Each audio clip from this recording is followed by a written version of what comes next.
बिस्मिल्लाहिर्रहमानिर्रहीम। अस्सलाम वालेकुम। मैं हूँ रिजवान हमीद बलोच और आप मेरा यूट्यूब चैनल देख रहे हैं। मोअज़्ज़िज़ नाज़रीन, आज मैं आपको एक ऐसी शख्सियत से मिलाने आया हूँ जिन्होंने अदब की एक दुनिया बसाई हुई है, जिनकी वजह से हमारे इलाके में अदब आम हुआ, किताबें आम हुई और हर शख्स के पास किताबें हैं।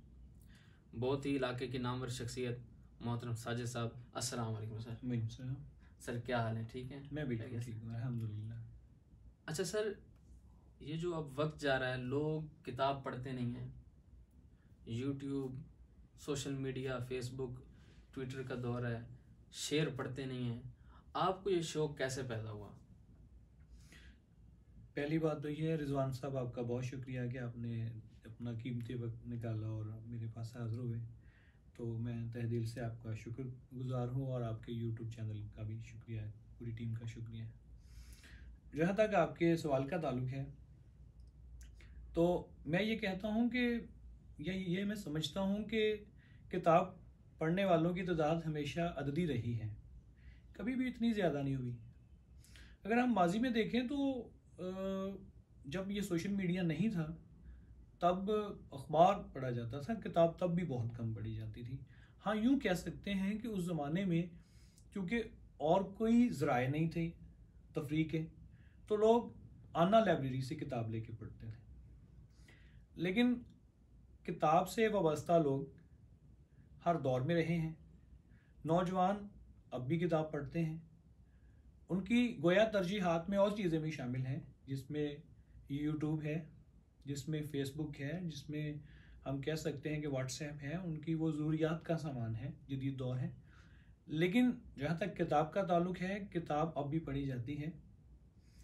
सिर्फ अब किताब की जो एडवर्टाइजमेंट है वो इतनी मौसर तरीके से नहीं की जाती कि यूथ को बताया जाए कि ये भी एक इंटरटेनमेंट का ज़रिया है।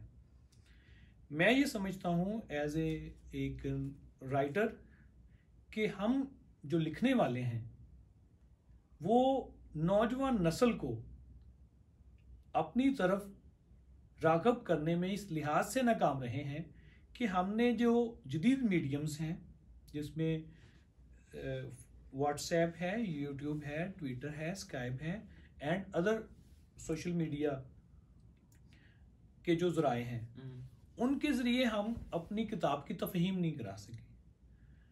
हमारी किताब की पढ़त इन ज़राए से नहीं हुई।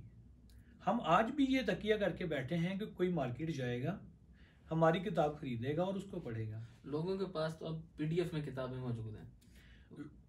जी, आपकी बात दुरुस्त है, लेकिन पीडीएफ में किताब आप मोबाइल पर एक वक्त तक पढ़ सकते हैं। हवाला के लिए आप पीडीएफ से देख सकते हैं, लेकिन अगर आपने किताब से शौक़ लेना है, अगर आपने किताब से रहनुमाई लेनी है, अगर आपने किताब से रोशनी लेनी है, तो फिर आपको किताब पढ़नी पड़ेगी। आप कहते हैं किताब कल्चर को आम किया जाए, इसका आने वाली नस्ल पे क्या असर पड़ेगा? किताब कल्चर को मैं इसलिए कहता हूँ आम किया जाए क्योंकि ये जो हम सोशल मीडिया इस्तेमाल करते हैं, जैसे आपने अभी पीडीएफ का हवाला दिया, तो पीडीएफ में ये होता है कि आप जो लिखा हुआ तहरीर है, अबारत है, उसको फोकस नहीं कर सकते। आप पढ़ते हैं, उंगली के जरिए ऊपर नीचे करते हैं, लफ्ज़ों की जज्बियत आपके अंदर नहीं जाती, लफ्ज़ों से आपकी आशनाई पैदा नहीं होती, और वो जो लम्स है लफ्ज़ का, जो कि उंगली की पोर से जो कागज़ के ज़रिए आपको एक महसूस कराता है लज्जत, वो नहीं मिलता। तो मैं ये समझता हूँ कि मीडियम के ज़रिए हमें लोगों को किताब की तरफ लाना चाहिए। मीडियम के ज़रिए हमें नौजवान नस्ल को किताब की तरफ राग़ब करना चाहिए, और थोड़ी थोड़े इक़्तिबासात जो सोशल मीडिया के पेजेस हैं, ब्लॉगर्स हैं, उनसे भी कहना चाहिए और ख़ुद भी हमें शेयर करने आने चाहिए, लेकिन बरकैफ किताब को हर सूरत में ज़िंदा रहना चाहिए। सही। अच्छा सर, ये बताएं, आपने कितनी किताबें लिखी हैं और आपने किस मौज़ूआत पर किताबें लिखी हैं? मैंने मालिक कायनात का ख़ास करम है कि अब तक 11 किताबें लिखी हैं, माशाअल्लाह, और 2 किताबें अभी आने वाली हैं। बल्कि वो यूं कह लीजिए कि पब्लिश हो गई हैं ज़बरदस्त। और आजकल उनकी जिल्द साजी का काम हो रहा है। सही। तो अगर उनको डालें तो ये 13 किताबें बनती हैं। और ये इनका मैं आपके इस चैनल के तवसत से क्रेडिट दूंगा प्रोफेसर साबर लोधी साहब को, जो मेरे मायानाज उस्ताद थे, फौत हो गए, अल्लाह उन्हें गिरी के रहमत करे। और अब जो मौजूद हैं उनमें डॉक्टर उजाल हुसैन साहिब को, डॉक्टर नासिर अब्बास नैयर साहब को, और काना 9 में अगर देखा जाए तो चौधरी अमीन संधू साहब को। सही। अच्छा सर, ये जो आपने अभी नाम लिए हैं, सॉरी मैं आपको कर रहा हूँ, आपकी बात काट रहा हूँ, किताब पर इस वक्त कितने लोग काम कर रहे हैं जो बड़े बड़े नाम हैं? सब बड़े लोग इस वक्त किताब पे काम कर रहे हैं, सब कर रहे हैं। जदीदियत, साख्तियत, मवाद जदीदियत, इसमें नासिर अब्बास नैयर साहब काम कर रहे हैं। जो शायरी है, तनकीद है, इसके हवाले से डॉक्टर उजाल हसन काम कर रहे हैं। और नसर और नसरी शायरी के हवाले से चौधरी अमीन संधू साहब काम कर रहे हैं। तो ये लोग काम कर रहे हैं।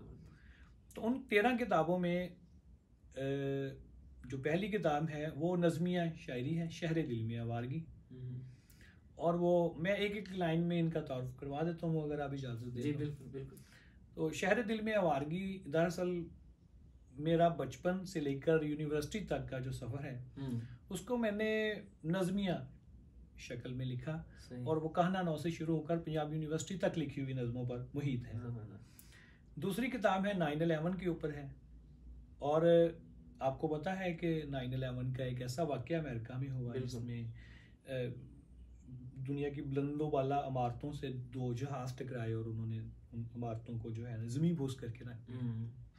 उस पर रिसर्च है और उस पर लिखे गए अफसानों को मैंने ढूंढा, तलाश किया पूरे पाकिस्तान से, हिंदुस्तान से, लंदन से भी कुछ चीज़ें मंगवाई उर्दू की, उनको कंपाइल किया और वो एक दुनिया के सामने मैंने अपना एक तज्जिया रखा कि मैं 9/11 को किस निगाह से देखता हूँ। उसके बाद एक मुझे ख्याल आया कि मैं 8वीं क्लास से MA तक जो मैंने शायर पढ़े उनमें से जो मेरे पसंदीदा शायर थे उन पर मैंने एक किताब मुरतब की जिसका नाम मोहब्बत, मौसम और जाना रखा। और ये एक पूरी कहानी है जी, मुझे मिली है, मैंने इसको पढ़ा। जी शुक्रिया। उसके बाद मैंने सोचा कि मुझे अपने गांव के ऊपर भी कुछ काम करना चाहिए। तो पहले मैंने इसका एक ज़मीमा लिखा, कहना कहानी। और फिर मैंने अपने इस गांव की, अपने इस कस्बे की, अपनी इस जन्मभूमि की पूरी तारीख लिखी जिसका नाम तारीख़ काना है। फिर इसी तरह मैंने यहाँ करीब में एक गाँव है पांडो की, जो कि हज़रत बाबा बुल्ले शाह रहमतुल्लाह अलैह और उनके वालिद गिरामी जो सैयद सखी दरवेश रहमतुल्लाह अलैह, जो वहाँ भी इमाम मस्जिद थे और उनका मज़ार आज भी वहाँ मखलूक़ खुदा के लिए हाज़िर है। उनकी वालदा का मज़ार, उनकी बहनों का। तो बड़ी वो रिच जगह है, बड़ी वो स्पिरिचुअल प्लेस है। तो मैंने फिर उसकी हिस्ट्री को एलैबोरेट किया, उसको दुनिया के सामने मैं लेके आया, बड़ी मैंने रिसर्च की। तो उस पर मैंने उसका नाम तारीख़ पांडु की रखा। सही, ज़बरदस्त। फिर मैंने तारीख़ जिया बग्गा लिखी। और तारीख़ जिया बग्गा यहाँ आपके इल्म में है कि एक स्टेशन है लाहौर से कराची जाते हुए, बिल्कुल बिल्कुल। तो उससे रिलेट मैंने हिस्ट्री लिखी और उसमें अराइयाँ गांव का जिक्र किया, झेडू गांव का मैंने जिक्र किया, किंगड़ा का जिक्र किया, कड़याल का जिक्र किया, गंग शरीफ का जिक्र किया,